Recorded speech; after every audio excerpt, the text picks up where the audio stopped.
if you watch this show, you know that I'm always out for a good deal. And there are a couple of brands that are really up at the top for me in terms of value. One of them hails out of the Chicagoland area, and it's named Tour Edge Exotics. The C725 driver is one that really impressed me last year. It packed a ton of forgiveness and a ton of distance for the price, which is really hard to beat for new drivers this year, which we've seen as high as $650 for a stock shaft. It's getting crazy, and so when you can save a few dollars, I'm all for it. On today's episode, I'm looking at more of the C720 line. I've got the 3-wood as well as a hybrid, which we're going to put to the test out here on course, hitting shots from various conditions. Before I do that, let's take a closer look at the technology packed inside.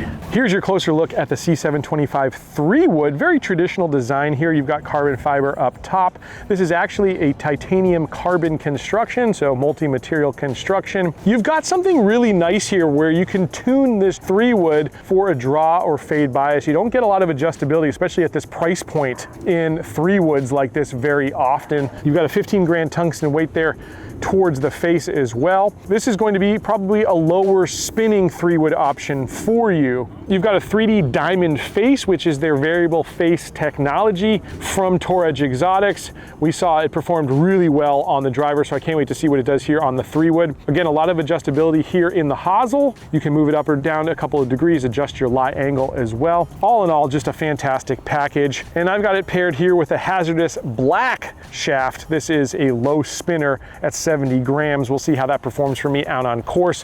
One other thing to note here that you can see is that these clubs are hand built in the USA, but maybe even more importantly, Tour Edge stand behind their clubs with a lifetime warranty from manufacturer defect. And if you had any experience with that, I'd love to know down in the comments, but I love that they do that. Now, taking a look here at the hybrid, now this is definitely to me not a traditional shape. You've got a lot of offset built in here. It's a very thick face and also very long. To me, reminiscent of the old Adams tight lies. You've got adjustability again here in the hosel, which at this price point, fantastic. And again, you've got draw or fade adjustments here at the rear of this club. You don't see that in a ton of hybrids at this price point. I think that is fantastic value. They call it the flight tuning system, by the way. All in all, shape-wise, maybe not my favorite, but we'll see how it performs. That's what it's all about. In terms of a shaft on this one, this is a Denali hybrid shaft at 80 grams and stiff.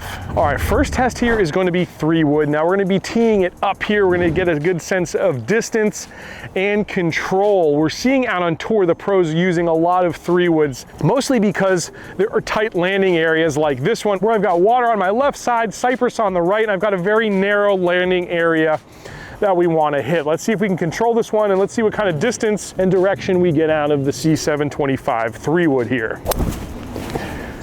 Woo! Well, that's got a little bit more of a sling to it than I was hoping for, but I think it's going to be a decent result. We'll see if we run out of fairway there on the left-hand side, but club head speed was 101, ball speed was 145, smash was 143, and the estimated carry was 230. Lately, I have been putting a mini driver in my bag as my 3-wood. For some reason, I just hit that one off the deck really well. And with that one, I'm up around 255 as my max and maybe about 245 with the stock swing. With the 3-wood I had in my bag before, the Tacoma Ignis, about 245 was max. So 230 carry is decent. Of course, we'll measure it here with the GPS to find out exactly how far it flew, but so far so good. Shot 2 here. Again, that one turning over a lot more than I would like to see personally. Club head speed 99, ball speed 143. The smash is super high there though, 144, and the estimated carry 226. I'm gonna try to adjust my swing path here a little bit so we prevent a little of that hook and hopefully straighten it out. Better club path there, still a fair amount of draw. Stats, again, looked good. Club head speed 98, ball speed 144, and smash 146. The estimated carry there, 228. Let's go find out exactly how far they flew. Now, I get a kick out of trying to describe sound. It's really difficult to do, but what I would say is a muted sizzle. That's the sound that I'm hearing, which I think is really interesting because with Tour Edge drivers over the years, historically, they've been very loud sounding, and the hybrid here in the 725 is going to be a different story altogether. But this 3-wood, I do think, has a pretty pleasant sound. Now, in terms of where these ones finished. This was my second shot, which was my worst shot. I kind of came across that one a little too far inside. Here's the number. We're over here in the rough, so we didn't get a ton of roll out either, but it's 223. Now there's two balls that are a lot better up here. I'm not sure if this was the first one or the third one, but they're on a very similar line, both of these shots. One's just a little bit further. This one went 234. We're on the left side of the fairway. As I said, this fairway really narrows out there, and we almost ran into a problem here because I ran out of fairway. In fact, as you can see, I'm just into the rough here on the left-hand side, and 243 is the number there. So distance-wise, off the tee, pretty much as expected, maybe a couple yards shorter than I'd like to see overall, but let's test this one off the deck next and see how we do on a tight lies with this one, because that's such an important thing, especially if you're going to try to challenge par 5s and 2. All right, so we're going to go off the deck here and see how we do off a tight lie. Hit that one a little toe side, again, getting a lot of right to left movement. I think we're probably going to find the bunker up there, and it was definitely low coming off that club face. Let's see if we can make a little better contact. Went after it a little bit more there, but again, I'm getting a lot of hook. In fact, that one's probably left of the bunker up there. And again, not super high trajectory on that shot. Shot 3. That's probably my best one. We'll see what we do here for distance. It's drawn in there pretty straight. Bounced in front of the green for sure. All in all, I think I'd like to see a little bit more penetrating ball flight. I do have this paired with that hazardous low spinning black shaft, so I don't think that this is necessarily the best match for me. I'm more of a hazardous red when it comes to the woods and hybrids for the most part, so that's definitely going to play a role. Again, feel wise, I'd say it seems really hot coming off of this face, which looks good, but when you don't get that peak height, you're going to lose a few yards that way. All right, so we got 2 in the bunker. One's actually on the cart path over there. In terms of distance, again, I would say decent. This one is almost pin high. We're probably 5 yards short, so call it 235.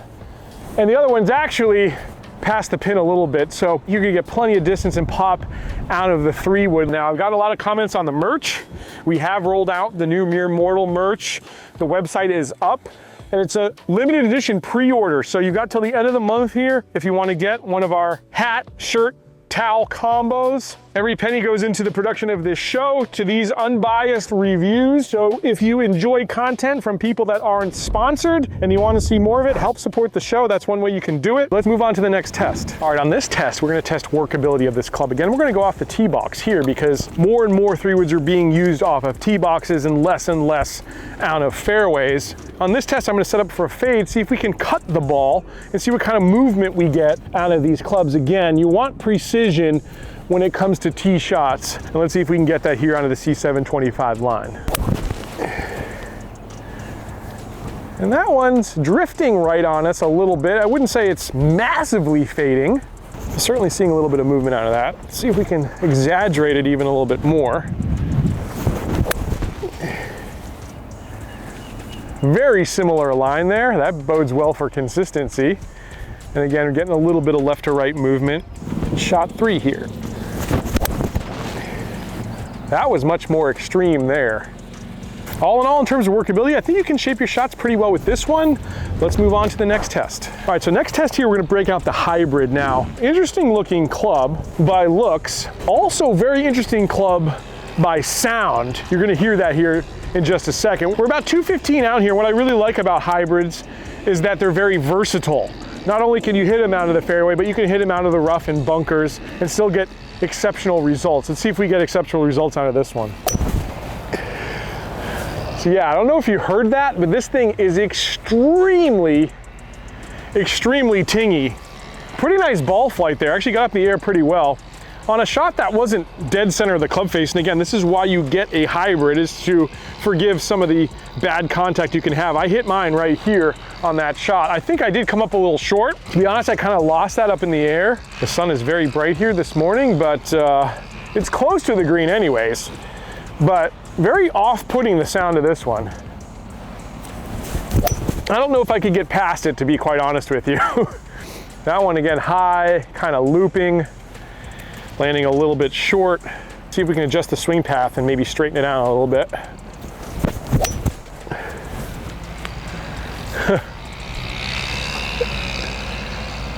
Just very heavy feeling, very loud feeling. Obviously that's subjective. Some people are gonna absolutely hate it. Some other people will put up with it if the results are there. I've used this one on a couple of occasions, and honestly, I'm struggling with it. I don't think I hit the green there on any of those shots.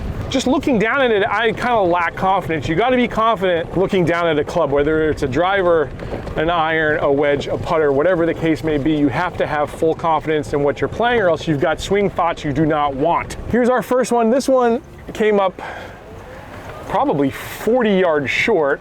We've got one here in the bunker. This one's probably 20 yards short of where I'd like to have been. And we've got one short center here as well. So with the wind behind me, honestly, I would have expected more. With my normal hybrid in the bag, it's generally about a 220, 225 club. I didn't even hit 200 there with those ones. All right, so we're gonna go off the short grass this time. 227 is the number. Again, hybrid is the club. Let's see if we have a little better result there than down to the rough. I do think it did a good job sweeping through. I didn't seem to get hung up, so that was a good thing, but again, results is what matters, and we didn't hit the green or really come too close to it. Well, better there, but still, we're short of the green on really good contact. And I just feel like I'm lacking a little bit of distance with this club. I don't know if it's the shape of it or what, but I just keep coming up short. That's another one in the bunker. Good thing is it's getting up in the air quick here off the short grass. 3 pretty good swings there. All right, so surveying the results here, we had one that got up on the top level, but we're still probably 15 yards short of that green. We've got 2 that are about 20 yards short here in the bunker. So again, distance-wise, this hybrid to me, I don't know if it's the shape or what it is, but it just lacks a little bit of pop. So it's time to give these ones a score. Generally, I like to score clubs individually, but we're gonna score this hybrid and wood combination here as a team for the C725 series here in 2025. In terms of distance, even with the 3 wood, I do think it's slightly shorter. I would like to try another shaft, but I think it comes up a little shorter than some of the bigger 3 woods that I've been hitting here this year. The hybrid absolutely lacks a little bit of distance. I don't know if that's due to the shape or what, but I'm coming up short consistently with that one on good contact. So for me, all in all, we're gonna give this a 3 out of 5 here for distance. When it comes to forgiveness, we saw a ton of forgiveness out of the C725 driver, but again, in this series of clubs, in the woods, maybe a little bit more forgiving in the hybrid there, but all in all, a little bit lacking. I'm gonna go ahead and give that a 3 out of 5 for forgiveness as well. When it comes to workability, I do think these clubs are a workable club here. As we saw, you can get a lot of movement out of them. For me, they're gonna be 4.5 out of 5 when it comes to workability. When it comes to aesthetics, looks, feel, and sound, the 3 wood I like. I don't think it's my preferred shape necessarily. The hybrid I really